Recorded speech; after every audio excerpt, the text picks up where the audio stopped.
সেখানে নাস্তা খরচ, ফল বা বাদাম, বিভিন্ন নাস্তা খরচ মোটামুটি ও জায়গা 7-8 হাজার টাকা এটা প্রায় আর 7,000 টাকা ছিল টোটাল মিলিয়ে। জি স্যারের জন্য কি এটা খুব বেশি প্রয়োজন? এখানে উনি আসবেন, তার জন্য 4-5 হাজার টাকা খরচ করা, উনাকে খুশি করাটা কি বেশি ইম্পর্টেন্ট নাকি খেলোয়াড়দের ভালো রাখাটা বেশি গুরুত্বপূর্ণ? ওনাকে খুশি করার থেকে খেলাতে ভালো লাগতো না, কিন্তু আমার খেলাতে ভালো লাগছে। খেলোয়াড়দের মূল্য বেশি না দিয়ে এরা ডিসি তারপর টিএ সংস্থা যারা ছিল এদের বেশি মূল্য দিচ্ছে। আপনারা কেন আছেন? আপনারা কেন ডিসি স্যারের কাছে এটা জানান না? এটা তো একটা ধারাবাহিক প্রসেস যে একটার পর একটা খেলা হবে, জার্সি দিতে হবে, এটা আপনাদের দায়িত্বটা কি কেন? আর আপনারা এখানে কেন বসে আছেন? এই ব্যানারটি ভালো মতো লক্ষ্য করুন।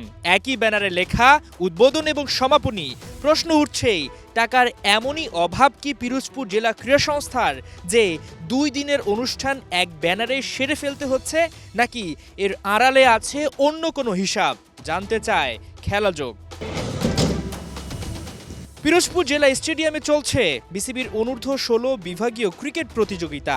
কিছুদিন আগেই এই একই স্টেডিয়ামে অনুষ্ঠিত হয়েছে অনূর্ধ্ব-18 বিভাগীয় টুর্নামেন্ট, আর সেখান থেকে জেলা ক্রীড়া সংস্থার ভূমিকা নিয়ে জমেছে অভিযোগের পাহাড়।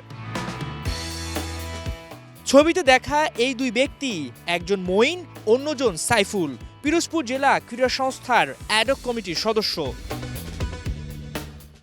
বিসিবির নিয়ম অনুযায়ী বিভাগীয় পর্যায়ের প্রতিযোগিতায় প্রতিটি খেলোয়াড়ের জন্য যাতায়াত, থাকা ও খাওয়ার খরচ বাবদ নির্ধারিত বরাদ্দ থাকে। সেমিফাইনাল ও ফাইনালের জন্য থাকে আলাদা অর্থ। হোস্ট ভেন্যুর ক্ষেত্রে বিভিন্ন খাতে অর্থ পাঠায় বিসিবি, কিন্তু অনূর্ধ্ব-18 টুর্নামেন্টে সেই বরাদ্দের টাকা খেলোয়াড়দের হাতে পৌঁছাতে দেরি হয় প্রায় 1 সপ্তাহ। আর সবচেয়ে বিস্ময়কর অভিযোগ, ক্রিকেটারদের কাছ থেকেই দাবি করা হয় জার্সি ও ট্রাউজারের টাকা, যে খরচ বহনের কথা জেলা ক্রীড়া সংস্থারে। খেলোয়াড়দের ভাষ্য, নিজেদের কোনো আয় নেই, এই অজুহাত দেখিয়ে তাদের কাছ থেকে টাকা দাবি করা হয়।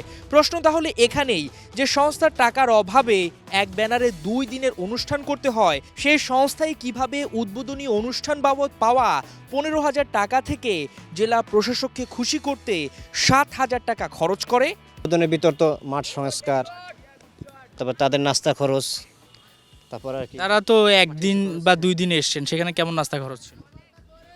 সেখানে নাস্তা খরচ, ফল বা বাদাম, বিভিন্ন নাস্তা খরচ মোটামুটি ও জায়গা 7-8 হাজার টাকা এটা প্রায় আর 7,000 টাকা ছিল টোটাল মিলিয়ে। মানে নাস্তার খরচই 7-8 হাজার টাকা ছিল। মানে এটা অতিরিক্ত খরচ মনে হচ্ছে না? অতিরিক্ত খরচ মনে হচ্ছে নাস্তা।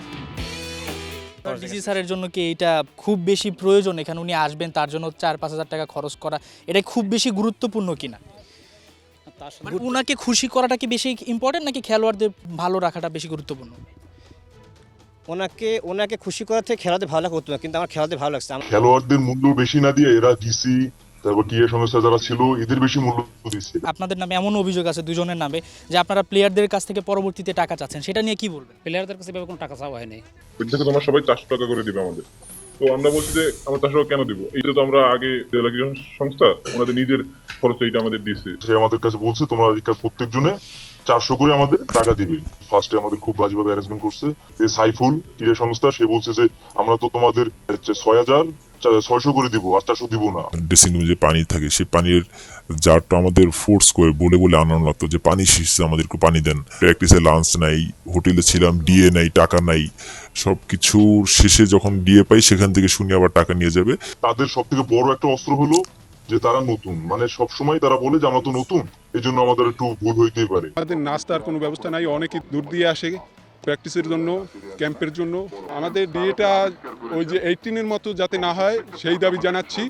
18-এর মতো 18কে ওরা 7 দিন থাকছে, পরে একবারে লাস্টে দিয়ে দিছে, আমরা যেন ওইভাবে না পাই সেই দাবি জানাচ্ছি। আর আমাদের যে জার্সিটা, ম্যাচ জার্সি, ওইটাও আমাদের ডিএস থেকে দিতে চাচ্ছে না। আন্ডার 16 ব্যাপারে তাদের ডাকা হয়েছিল।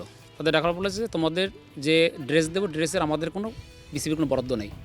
তোমাদের ড্রেস দিয়ে ক্রীড়া আপনারা তাহলে জেলা ক্রীড়া সংস্থা কি করছে? আমি বলতেছি, আমি যদি তোমাদের যে ড্রেস নিতে হয়, আমরা তো সদস্য এখানে ক্রীড়া সংস্থা অলরেডি, তোমার সভাপতি ডিসি স্যার, তাহলে তোমরা ডিসি স্যার আবেদন দাও। ডিসি স্যার আপনারা কেন আছেন? আপনারা কেন ডিসি স্যারের কাছে এটা জানান না? এটা তো একটা ধারাবাহিক প্রসেস যে একটার পর একটা খেলা হবে, জার্সি দিতে হবে, এটা আপনাদের দায়িত্বটা কি কেন? আর আপনারা এখানে কেন বসে আছেন? তারা তো আবেদন করবে, তারা আবেদন করবে, সে আবেদন এটা তো একটা স্বাভাবিক প্রসেস যে কেন তাদেরকে আবেদন করতে হবে। আপনারা জানেন না বিষয়টা? মানে তাদের কেন আবেদন করতে হবে? আপনাদের জেলাকে রিপ্রেজেন্ট করতেছে, তাহলে কেন প্লেয়ারদের তরফ থেকে একটা আবেদন করতে হবে আমাকে জার্সি দাও? এখানে ডিসি স্যার কাছে বসার মতো নির্বাচন টাইপে আমাদের সে সুযোগ নাই, সে সুযোগ সে সময় দিতে পারে না। সে আমরা একটা আবেদন তার কাছে পাঠাবো, তারপর সে ডাকবে, তারপর আমরা বসতে পারবো। কিন্তু এমনি আমরা আমাদের সেই শিডিউল দিতে পারতেছে না ডিসির। এখন পর্যন্ত এই খেলার ব্যাপারে সে বসতে পারে না এখন পর্যন্ত আমাদের নিয়ে। এ সমস্যাগুলো শুধুমাত্র পিরোজপুর জেলায় নয়, বাংলাদেশের বাকি জেলাগুলোতেও একই চিত্র। যে মানুষগুলো কখনো খেলাধুলার মাঠে আসেনি তাদেরকে দায়িত্ব দেওয়া হচ্ছে জেলা ক্রীড়া সংস্থায়, যার কারণে খেলোয়াড়দের যে টাকা পয়সা কিংবা যে ডিএ তার উপর তাদের নজরটা পড়ে এবং যে কোনোভাবে টাকা বাঁচানোর একটা উপায় তারা খুঁজতে থাকে। যদি এটা চলতেই থাকে তাহলে বাংলাদেশের খেলাধুলা ধ্বংস হতে খুব একটা দেরি নেই। হাসান সজীব, ৭১, পিরোজপুর, বরিশাল।